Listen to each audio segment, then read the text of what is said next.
चुनाव से पहले भारतीय जनता पार्टी षड्यंत्र करना चाहती है। चुनाव से पहले ये जो नए तरह का काम हो रहा है कि पुलिस को भी ये भारतीय जनता पार्टी का कार्यकर्ता बना रहे हैं। पुलिस ने सूची दी सब नामों की, तो आखिरकार मुख्यमंत्री जी ने केवल यादव और मुस्लिम का नाम क्यों पढ़ा?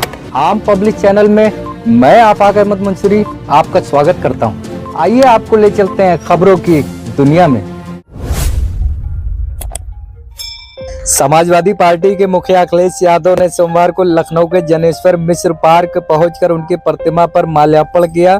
इस मौके पर उन्होंने भाजपा पर उपचुनाव से पहले षड्यंत्र करने का आरोप लगाया। उन्होंने कहा कि मुख्यमंत्री और भाजपा ये चाहती है कि पुलिस भी भाजपा की कार्यकर्ता बन जाए। ये नए तरह का काम हो रहा है। लखनऊ हुड़दंग छेड़खानी मामले का उल्लेख करते हुए उन्होंने कहा कि जब पुलिस ने सारे नामों की सूची दी थी तो आखिरकार मुख्यमंत्री ने केवल यादव और मुस्लिम का नाम क्यों पढ़ा? सच्चाई पुलिस भी जानती है। अखिलेश यादव ने कहा कि सुनने में आ रहा है कि जिस यादव का नाम लिया वो फुटेज में नहीं था। वो चाय पीने गया था और पुलिस को यादव मिल गया, इसलिए उसे जेल भेज दिया। अखिलेश यादव ने चेतावनी देते हुए कहा कि ऐसे लोग जो कानून का उल्लंघन कर रहे हैं और भाजपा के कार्यकर्ता बनकर काम कर रहे हैं, जब कभी भी सपा की सरकार आएगी ऐसे अधिकारियों के खिलाफ भी कार्रवाई जरूर होगी। अयोध्या गैंगरेप केस का उल्लेख करते हुए अखिलेश यादव ने कहा कि सपा अगर डीएनए टेस्ट की मांग कर रही है तो इसमें गलत क्या है? सरकार को कौन राय दे रहा है? ये इन्हीं द्वारा 2023 में संशोधित कानून है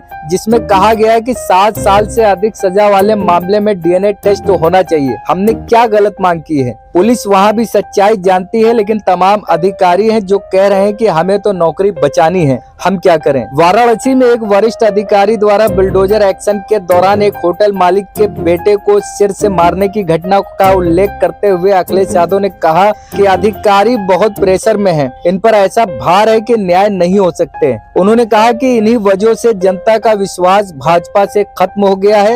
ये बुरी तरह हारे हैं, आगे जनता इन्हें और बुरी तरह हराएगी। वक्फ एक्ट में संशोधन के बारे में पूछे जाने पर अखिलेश यादव ने कहा कि भाजपा के लोग सिर्फ हिंदू मुस्लिम करते हैं, ये मुसलमानों के अधिकार छीनना चाहते हैं। नजूल विधेयक को लेकर तंज कसते हुए अखिलेश यादव ने कहा कि चूंकि नजूल उर्दू शब्द है इसलिए सरकार को लगा कि ये मुसलमानों की जमीन है। सिर्फ नजूल शब्द को लेकर पूरा प्रयागराज खाली कराने लगे। गोरखपुर में उनका अपना स्वार्थ है। इन्होंने पहले एंग्लो इंडिया का छीना था, फर्जी जनगणना के आधार पर उनकी एक सीट छीन ली। अपना दल एस की प्रमुख और केंद्रीय मंत्री अनुप्रिया पटेल का नाम लिए बगैर अखिलेश यादव ने तंज कसा कि मंत्री जी आरक्षण खत्म होने का सवाल उठा रही हैं। जिन्हें आरक्षण की चिंता है उन्हें तुरंत भाजपा की अगुवाई वाली सरकार छोड़ देनी चाहिए। उन्होंने डिप्टी सीएम केशव प्रसाद मौर्य पर भी नाम लिए बगैर तंज कसा। अखिलेश यादव ने पीलीभीत, अयोध्या और कन्नौज में बेटियों के साथ हुए अपराध की घटनाओं का उल्लेख किया और भाजपा नेताओं पर निष्पक्ष कार्रवाई न होने देने का आरोप लगाया। चुनाव से पहले भारतीय जनता पार्टी षड्यंत्र करना चाहती है। चुनाव से पहले, और उनका लक्ष्य पहले दिन से रहा है कि समाजवादियों को कैसे बदनाम किया जाए, और खास कर के मुसलमानों को लेकर के उनकी जो सोच है वो अनडेमोक्रेटिक है, अनकॉन्स्टिट्यूशनल है। ये सोचिए, एक मुख्यमंत्री योगी, तो इसका मतलब ये है कि अगर कोई योगी अगर वो लोकतंत्र पर भरोसा नहीं करता है और कॉन्स्टिट्यूशन पर भरोसा नहीं करता, वो योगी नहीं हो सकता है। मैं 3 घटनाओं का उदाहरण देना चाहता हूं आपके सामने जी। पहली घटना हाथरस, जिसमें एक साधु संत के कार्यक्रम के लिए परमिशन के लिए भारतीय जनता पार्टी के विधायक और नेताओं ने लिखा था, लेकिन जो प्रशासन को काम करना चाहिए था उस जिम्मेदारी से सुरक्षा और उन चीजों का इंतजाम करना था, वो नहीं किया, जिसका परिणाम ये हुआ कि बड़ी संख्या में लोगों की जान चली गई। न केवल जान गई है, उनका नुकसान हुआ बड़े पैमाने पर। बहुत से लोगों का हाथ पैर या जो भी नुकसान हुआ उसका कोई मदद सरकार ने नहीं की। दूसरा, आपने देखा होगा गोमती नगर में जो भी बना, और जो मुख्यमंत्री ने सदन में ये कहा, सूची तो हालांकि बहुत लंबी थी, इसमें पुलिस का दोष कम है, पुलिस तो पूरी सूची दी थी, लेकिन भारतीय जनता पार्टी के जो मुख्यमंत्री और सरकार वो ये चाहती है कि पुलिस भी भारतीय जनता पार्टी की कार्यकर्ता बन जाए।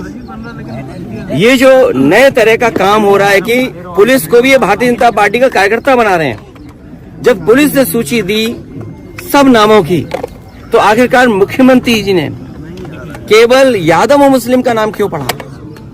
और सच्चाई पुलिस भी जानती है कि जिसमें कि यादव का जिसका नाम लिया है, सुनने में आ रहा है कि वो फुटिंग में नहीं था, जो कैमरे की जो तस्वीर है उसमें नहीं है, वो कैमरे में नहीं था, क्योंकि वो चाय पीने गया था और पुलिस को यादव मिल गया, इसलिए उसको जेल भेज दिया। मैं आपके सामने कहना चाहता हूं, ऐसे लोग जो कानून का उल्लंघन कर रहे हैं और भारतीय जनता पार्टी के कार्यकर्ता बनकर के काम कर रहे हैं, जब कभी भी सरकार आएगी ऐसे अधिकारियों के खिलाफ भी कार्रवाई होगी।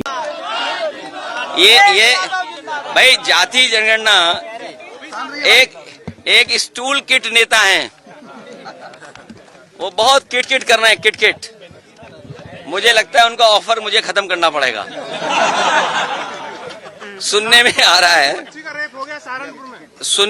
है कि जो स्टूल किट मंत्री हैं ये उधार पे बैठे हुए हैं, उन्हें हुक्म मिलता है तो कभी इधर कभी उधर, कभी उधर कभी इधर। कम से कम इन्हें कास्ट सेंसस की बात करनी चाहिए, जाति जनगणना की बात करनी चाहिए, और जो आरक्षण खत्म हो रहा है उसके बारे में बात करना चाहिए। हमारा जो साथी कह रहा है सहारनपुर में जिस तरह की घटना हुई है। अगर आपने हमारे चैनल को सब्सक्राइब नहीं किया है तो आम पब्लिक चैनल को सब्सक्राइब कीजिए और हाँ, बेल आइकन जरूर दबाइए।